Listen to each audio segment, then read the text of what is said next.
All right, two short lectures today. Sometimes I think that's easier than having a longer one. So this one is about our status in class, which can really segue a lot into who our families are and how our families are able to cope depending on how much money you have and how much ability you have within that money as well. So our society is still pretty divided, although it's kind of always changing, and it might not be as apparent as other societies. We still kind of have different types of services. So we have kind of an upper class, which is our elite. So think, that 1%, Jeff Bezos, the Amazon guy, billions of dollars. Bloomberg, who just ran for president and, spent millions of dollars. So they're kind of our elite. We're, us normal people are never going to have the ability to ever make that much money in our lives. And I can't even grasp how much $1 billion is. Then we have upper middle class. So this is kind of just your typical middle class person, but a bit more money. I think this is somebody who's making like $200,000 a year up until like $1 million a year. And then I think after that, it gets into the upper class. So this is the person who gets to take a lot of vacations, that flying somewhere isn't a big deal, that might live in a gated community or a nicer place within San Bernardino, Riverside, San Diego counties. Then we have kind of our middle class, and then our lower middle, and our middle class is typically what you think of when you think of like suburbia. You have just middle class families, probably both parents working, kids in little league. So there are financial resources. They might drive a nice car, but we wouldn't kind of consider, and they probably are making like $90,000 to $180,000 a year, something like that. Then we have our working class, which is maybe people who might use some public support, maybe WIC or things like that. They might go on and off of unemployment, but there's going to kind of be those concerns about how much hours do I have? Is this going to pay for my benefits? So there's a bit more financial kind of concerns with this. You wouldn't be able to kind of start saving for your kids' education like you might in the middle class. You're probably even struggling to put money aside for your own pension or retirement, instead kind of thinking about Social Security. And then we have poor, which is kind of poverty line, which is probably people who aren't working, who are maybe disabled, living on disability checks, Social Security checks, things like that. And these are people who are really struggling day to day to survive. We're having some new kind of subcategories within that as well, because now we have more tech companies like in San Francisco, and they're making tons and tons of money really, really fast. And they're also doing it on coding and technology, which before people didn't kind of make their money that way. And now we have more of like the gig economy. So you could have like a full-time job, but you could also do Uber, or you could do Instacart and Uber and Lyft. You could do all of the things, and you try to get all of your money from this gig economy that don't have benefits.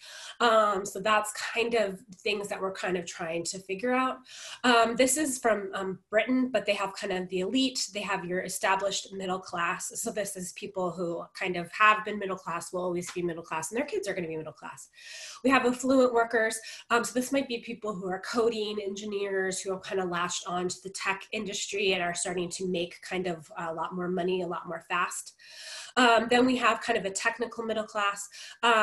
This is kind of people who this is probably working middle class.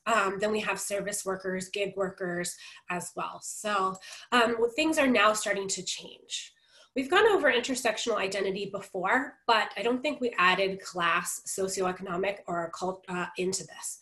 So we talked about race, language, culture, ethnicity, gender, age, ability. All of that is part of who you are as a person and part of your identity, and how all of these things interact is your intersectional identity. But I think we need to add class and socioeconomic status. So how much money you have, how much wealth you have, and what you can do with that is going to be part of your identity as well. So if you grow up in a rich family and you went to college and you didn't have to pay for it, you're going to have a different relationship with money than somebody who grew up, a little bit struggling, went to community college, had to take out a lot of loans to get through university. It took 10 years. or somebody who doesn't even have those resources. So your interactions with wealth, with jobs, with education are going to feel different because of your ability to have money and what you feel is your class as well. So I wanted to just look at San Bernardino. In San Bernardino, about 80% of people graduated from high school. So that's fantastic. Bachelor's degree, about 20%. So that's pretty big. Between 80% of the people graduating and then only 20% having a bachelor's degree is pretty different. The median household income is about $60,000. The per capita income in the past 12 months is $25,000. So that's what most people are making. So a lot of people are only making, and that's not very much money. That's only like $1,500, $1,700 a month. And so about 13,000 people are living in poverty. The average mortgage is for a house that is about $300,000, although that's starting to change. It went up for a while and then it's going to come back down. And this is in Riverside, it's about $1,300 per month for rent, which is about $15,000 per year. So if you make $25,000 a year, or if your entire family, so this might be you, your partner, and maybe somebody else who lives with you, and you're making $60,000, but you are paying $15,000 a year in rent, that's a pretty big chunk of change that you are having to spend. So you would only have, if you are making $25,000 a year, you would only have $10,000 for the rest of the year for food, utilities, gas, a movie, a pizza on Friday night, and $10,000 is not that much money, especially if you are trying to raise a child on $25,000 a year. Which, if you are working minimum wage at McDonald's, that's pretty much what you're going to get. Even if you're working 40 hours a week, you wouldn't be able to pay for childcare, which is typically about $12,000 as well. Homelessness. So we have about 1,600 people that are homeless. And this is how it kind of breaks down. I can only find it for Riverside.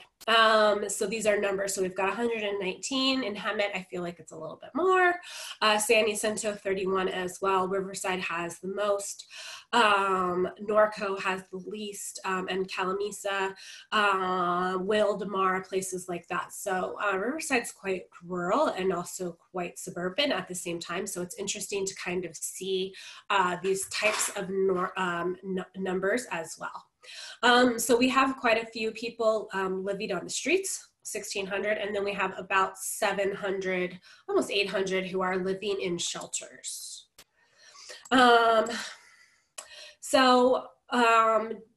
The ability to kind of recognize economic status starts fairly early. So we pick up on social messages based on value we give to work. So teachers, doctors, lawyers, engineers, coders are typically we have a higher social status because of our job. So when I tell people I'm a teacher, oh, that's wonderful, it must be so rewarding. Like, that's a job that most people really respect. But if I said, oh, I clean out porta potties, would you give me the same type of respect? Probably not. I mean, I think both jobs are hard. Both jobs are very, very important, especially with the coronavirus and everything like that. We want clean, sanitary, hygienic places, or we could get really, really sick. So they're probably the same in their value that they add to society, but what we give them when we talk about it is not the same. And so children start to recognize this as well. Now we have the ABC News exclusive with the Cosby Show star Jeffrey Owens, a photo of him working at a supermarket in New Jersey going viral online, some appearing to job shame the actor, so many, though, coming to his defense. We're going to hear from him live in just a moment, but first, ABC's Lindsay Davis has his story. Good morning, Lindsay. Good morning, Robin. Many in Hollywood are explaining, look, this is a common practice to have multiple side jobs to support yourself as a working actor. For 15 months, Jeffrey Owens did just that, working at Trader Joe's. He says some shoppers recognized him from The Cosby Show, but it was never an issue until now. Dr. Huxtable, can I come in? You have to? He played the ever-optimistic Elvin, Cliff and Claire Huxtable's dutiful son-in-law on The Cosby Show. I'm sorry, Mrs. Huxtable. I didn't think you did that kind of thing. What kind of thing? Getting big laughs for putting his foot in his mouth. Serve whom? Serve him. infamous for wearing his emotions on his sleeve. Contraction! But this morning, 26 years after The Cosby Show went off the air, Jeffrey Owens is going viral. All because a woman shopping at Trader Joe's snapped photos of him working at a New Jersey grocery store. Outlets pounced, posting the pictures accompanied by headlines like, Cosby Show actor Jeffrey Owens spotted bagging groceries at New Jersey Trader Joe's. Many on social media are seeing it as a form of job shaming and coming to Owens' defense. Athlete turned actor Terry Crews writing, I swept floors after the NFL. If need be, I'd do it again. Good, honest work is nothing to be ashamed of. Patricia Heaton, who hit it big on Everybody Loves Raymond, tweeting, why is this news? When I worked on 30-something, I was also summarizing depositions to pay my rent. Owens has been steadily working on screen and off, recently appearing in shows like The Affair, Divorce, and Elementary. Vernon Fisk. I'm Brian and Sophie's attorney. He's also worked as a teacher at Yale. He says he started working at Trader Joe's out of necessity, and that the store gave him the flexibility to go on auditions and take acting jobs while still working there. Owen says since The Cosby Show, with the exception of one theater job, he hasn't had a job that lasted more than 10 weeks in 26 years. As for Trader Joe's, he quit because of all this unwanted attention, but the store has said that he has the option to come back anytime. And Robin, I hope that some casting directors are paying attention. I think that they will be. Lindsay, thank you. And joining us now, this exclusive interview with Jeffrey Owens. Thank you so much for allowing us this opportunity. You're so welcome. Thanks for having me. I see that you have your badge on. Of course. Proud, and yes. you should be. You know, so many people speaking out on your behalf, people you don't know and fellow actors. What's the feeling like? It's, you know what, it's really overwhelming. It's in a good way. Mm-hmm. But I mean, it's, I kind of feel like that character in that Woody Allen movie that wakes up one morning and he's a celebrity all of a sudden and has no idea where it came from. It came out of nowhere. I really want to thank everybody out there, family, friends, Hollywood community, and So Terry Crews was saying there's no shame in good, honest work. But unfortunately, I think we still have social messages about good types of work. And children will see this in the stories, books, commercials, and other media messages that they receive on a daily basis. So children will have that kind of ability to receive messages that material things are proof of love and approval. So for some people, gift giving is a big part of who they are. They love to give gifts and they love to receive gifts, and that might be their love language. But if children are just getting material things, that might start to be the sense that that is how they get love. So families might feel a certain stigma to provide a certain level of material goods, either because they're upper middle class or they're lower class. They might feel, or they might have been shown when they were children themselves, that the only way to love someone is to give them something. And we support this in classrooms, unfortunately, or just in general. We'll say, oh, I love your dress to a 3-year-old, or wow, Mom, you got a new car. And children are going to kind of pick up on those things that we say, and that we are valuing kind of material possessions. So this can lead to a lot of competitiveness, especially in elementary school. What you're wearing, is it the best? Is it nice? Is it brand name or not? Children will be able to recognize brand names all of the time. So this is kind of a symptom of this, that it's a little bit over the top, but some families kind of feel that they have to provide the best of the best, or they have to be one up each other in fancy birthday parties. Nope, I guess we're not watching it. So they took it down, but it used to be, or Sweet 16, if you ever saw Sweet 16 on MTV, it was over the top kind of quinceañeras or birthdays or 16th birthday parties. And so children who regularly receive that, if it stops, they might feel that they're unloved, or if a child goes to that and their parent can't provide that type, what might they think as well? So you're going to learn an attitude of superiority or inferiority. So if you go to somebody's house and it's gigantic, or you go to their birthday party and it's got, you know, all of the clown painting and jumpers and a petting zoo and $50 in your snack bag or your treat bag, are you going to think that person is superior to you because they have more money, or they have gotten into debt? Are you going to feel inferior? Families might also inadvertently put a sense of entitlement into their children. So if they grow up and birthdays always look like that, they're going to hit 18, 21, 30 and always kind of have that idea that, oh, birthdays are over the top. There's a goat and, you know, a petting zoo and all of this type of stuff as well. So children whose families have lower paying jobs and struggle to make ends meet might pick up the messages that they are inferior because their parents can't afford that. So children pick that up because of the media as well. So what they see families do, but they also, I mean, this is a Target thing that comes in the mail, and my kids love to look through them and decide what they want. And the issue is that children don't have the ability to naturally sort a want from a need. So they just kind of feel everything the same.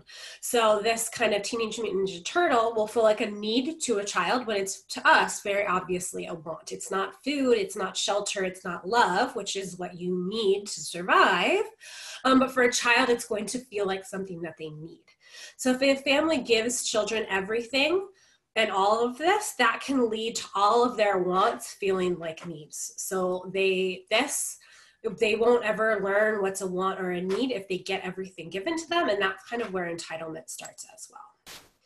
So a lot of times families are not working as well, and so that can lead to kind of stigma once again about I don't work, and kind of those dirty jobs and kind of sex worker jobs that we were talking about in the last lecture as well. So feeling like you have some stigma because your parent can't work because they might have a disability or have become disabled or are workman's comp, and you've had to kind of change your budget. The children are going to be aware of that and might kind of feel stigmatized by that as well. So before we kind of end this lecture, I want to make sure that you guys remember that we have these goals, because this is definitely something that your online final will go over. So remember, there's identity, you know, feeling pride, that would be the word that I would look for. ABA goal number 2, diversity. So comfort and joy with human diversity. ABA goal 3 is justice. So they're recognizing unfairness and injustice. And ABE goal 4 is activism. So if we were looking at it for socioeconomic status, it would be feeling pride in your family's ability to care for them regardless of actual economic conditions. So you still feel pride in your family even if your parent can't work because of a disability, even if you don't have enough money, even if you don't get the best and the brightest clothes for the first day of school. ABA goal 2, appreciate that material possessions do not define themselves or others. ABE goal 3, children will recognize unfair and untrue messages about others based on assumptions about social class or the type of job that you have. And ABA goal 4, children will reject teasing based on perceived class or economic status. All right, guys, that is it. I will see you